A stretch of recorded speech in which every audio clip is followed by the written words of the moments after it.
আমরা কিতাবে পড়ছি, বুজুর্গদের মুখে শুনছি। আমার ঢালকানগর হজরত কুতবে আলম আরিফ বিল্লাহ হজরত মাওলানা শাহ আব্দুল মতিন বিন হুসাইন দামাত বারাকাতুহুমুল আলিয়া, আমি হজরতের মুখেও বহু শুনছি।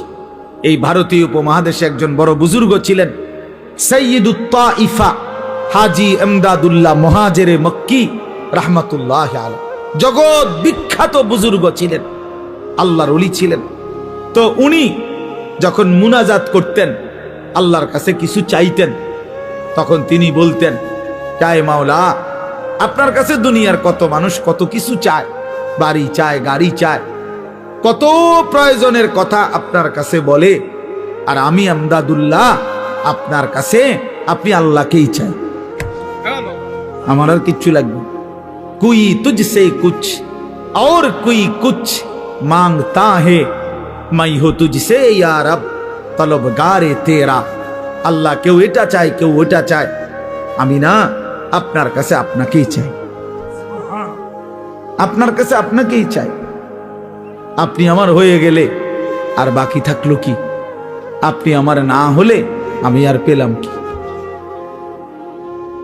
ওয়াল্লাযীনা আমানু আশাদ্দু হুব্বাল লিল্লাহ, রব্বুল আলামিন বলে যারা মুমিন তাদের সবচাইতে বেশি ভালোবাসা আল্লাহর জন্যে।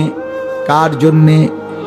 ইয়া আইয়ুহাল্লাযীনা আমানু মান ইয়ারতাদ্দা মিনকুম আন দীনিহি ফাসাউফা ইয়াতিল্লাহু বিকওমিন ইউহিব্বুহুম ওয়া ইউহিব্বুনাহু।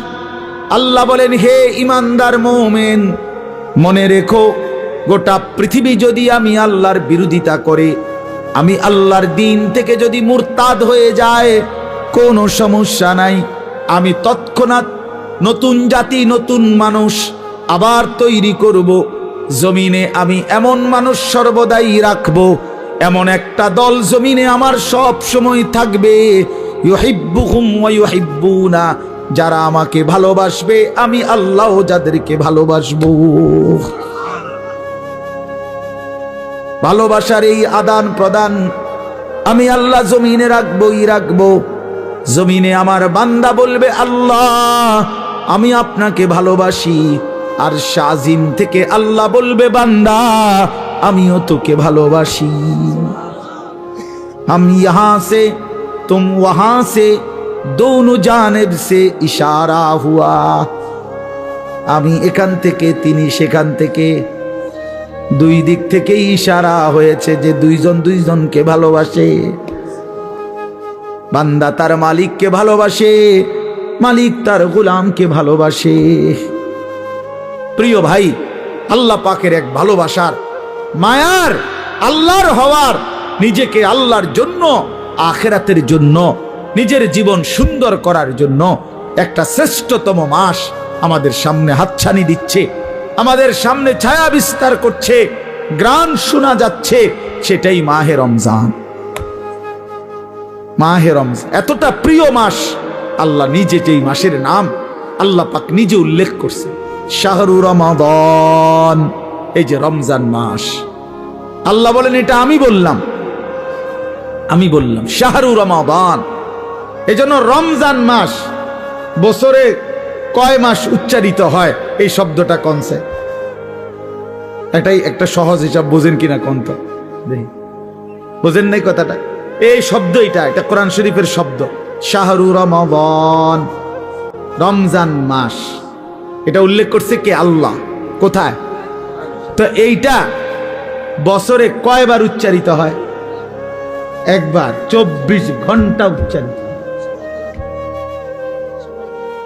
24 ঘন্টা জমিনে এই শব্দ উচ্চারিত, কারণ আল্লাহর জমিনে 24 ঘন্টাই আল্লাহর কালামের তেলাওয়াত চলতেছে। পৃথিবীতে কোনো মুহূর্তেই আল্লাহর কালামের তেলাওয়াত বন্ধ হয় না। তাহলে এই শব্দ তো তেলাওয়াতের অংশ, এই শব্দ তো আয়াতের অংশ। সূরা বাকারা, কোরআনুল কারীমের দ্বিতীয় সূরার 185 নম্বর আয়াত, শাহরু রমাদান, রমজান মাস। কোন মাস উল্লেখ করেছেন? আল্লাহ। মাসের নাম রমজান, যিনি উল্লেখ করলেন তিনি রহমান, নাজিল করলেন কোরআন, গ্রহণ করবে যারা তারা মুসলমান। শাহরু রমাদান আল্লাযী উনজিলা ফীহিল কুরআন। আল্লাহ বলে, বান্দা শুনো, রমজান মাস চিনেছো কিনা বান্দা? সেটা সেই মাস যে মাসে আমি আল্লাহর কোরআন নাজিল করা হয়েছে। আল্লাহ বলেন, যেদিন কোরআন নাজিল হয়েছে সেই বরকতে রমজান দামি হয়েছে। কোরআন নাজিল হয়েছে সেই কারণে লাইলাতুল কদর দামি হয়েছে। প্রত্যেক বছর সবে কদর কোরআন নাজিল হয় না, কিন্তু ওই এক রাতে কোরআন নাজিল হয়েছিল সবে কদর। ফলে অনন্তকালের জন্য ওই রাত যতবারই ফিরে আসে ততবারই দামি হয়। ওই এক বছরই শুধু রমজানে কোরআন নাজিল হয়েছিল। এখন তো আর কোরআন নাজিল হয় না, নবীজি তো নাই, কিন্তু ওই এক মাস কোরআন নাজিল হয়েছে যেই মাসে, সেটা যতবার ফিরে ফিরে আসবে ততবারই দামি হতে থাকবে। শাহরু রমাদান, ওই দেখেন ওই অপদার্থ, এই হাইওয়ান দেখছেন, এই যে এতক্ষণ খুঁজে পাইছেন না তো, এখন দেখেন এই হাইওয়ান কাহাকে বলে। এই দেখেন এত নির্লজ্জ কিছু ছেলে আছে, এত অসভ্য, এত শক্ত অসভ্য এগুলো। মানে তার কথা হলো, হুজুর তোমার বাপেও যদি বলে আমি মোবাইল ছাড়তাম না, তোর আব্বা যদি কয় হুজুর তোর বাপ কবরের থেকে আইয়া কইলো আমি শুনি, আমি আমার বাপের কথাই শুনি না, তোর কথা শুনবো কিতাম বেড়া হুজুর, তুই কেডা বেড়া?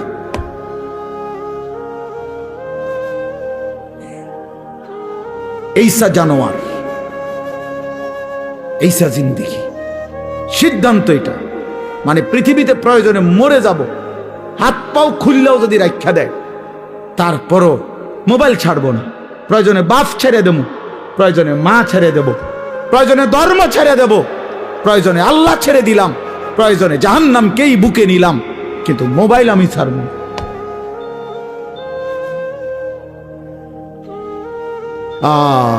কলিজা যার পাথর, জিন্দেগি যার পাথর হয়ে গেছে, তাদের তারা এটা মানায়। আপনি নাহলে চিন্তা করেন না তার সাহসটা কত। এতগুলো মানুষ আমরা মনোযোগ দিয়ে শুনতেছি, সে এই অবস্থাতে কাইত হইয়া মোবাইলে টিপতেছে।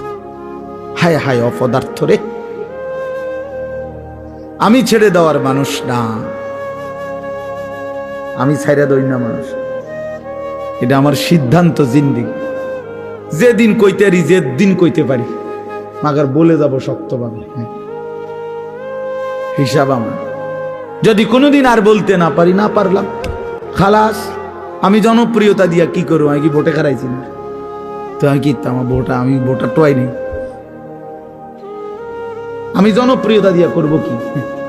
বুঝেন নাই আমার কথা? আমি তো ইলেকশনে খারাইছি না, আমার এই মানসিকতাও নাই, তো আর আমার সমস্যা কি? আমার শুধু বলে যাওয়া, আল্লাহর কথা ফেরি করা, ফেরি করা, বলতে থাকা, যেখানে সুযোগ হয়, যেটুকু সুযোগ হয় আল্লাহর কথা বলা বলা। কবি আরশ पर कभी फरश पर, कभी उनके दर कभी दर बदर, गमे आशिकी तेरा शुक्रिया, मैं कहां कहां से गुजर गया, कभी रास्तों में तन्हा, कभी हो गुरूदे सहरा, मैं जुनू का हम सफर हो, मेरा कोई घर नहीं। আল্লাহর পথে যে ডাকে তার কোনো ঘর হয় না। এই উঠা নামা দৌড়, ওই বলল আমি সকাল 7টা বাজে আসছি সিলেট থেকে, 12টার দিকে উঠতেই আমার বিবিরে বললাম 1 কাপ চা। খালাস, কই যাইতেছে জায়গা, ওর বাইরে গেছে।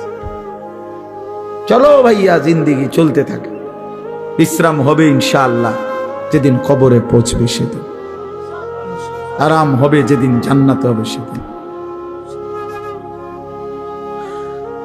এজন্য ছেলেরা নষ্ট হলো কেন? কেন নষ্ট হয়ে গেল?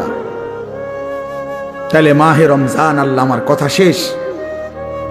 আল্লাহ বলছে বান্দা এটা আমার মাস, রমাদানু শাহরুল্লাহ। নবীজি বলছে রমজান আল্লাহর মাস, রমজান আল্লাহর মাস। রমজান আল্লাহর মাস। প্রিয় বন্ধু, রমজান সামনে, আল্লাহ কোরআন নাজিল করেছেন, কোন এক রাত্রে নাজিল করছেন, অথচ অনন্তকালের জন্য ওই এক রাত যতবারই ফিরে আসে ততবারই দাম। কোন এক বছরে না রমজানে নাজিল হইছে, বোঝেন নাই কথাটা? প্রত্যেক বছরই কি রমজানে কোরআন নাজিল হয়? কিন্তু ওই কোন এক মাসে নাজিল হইছে, সেই 610 খ্রিস্টাব্দে নবী সাল্লাল্লাহু আলাইহি সাল্লামের বয়স যখন 40 তখন। কিন্তু এরপরে তো 1450 বছর চলে গেছে। 1450 বছর ধরে যতবার রমজান ফিরে ফিরে আসে ততবার কোরআন রমজানকে দামি বানায়। তাহলে কোরআন যদি রমজানকে দামি বানায়, কোরআন যদি শবে কদরকে দামি বানায়, কোরআন যদি হাফেজে কোরআনকে দামি বানায়, কোরআন তোমারও দামি বানাবে, রমজান তোমাকেও দামি বানাবে। তুমি কদর করো, তুমি কদর করো ভাইয়া।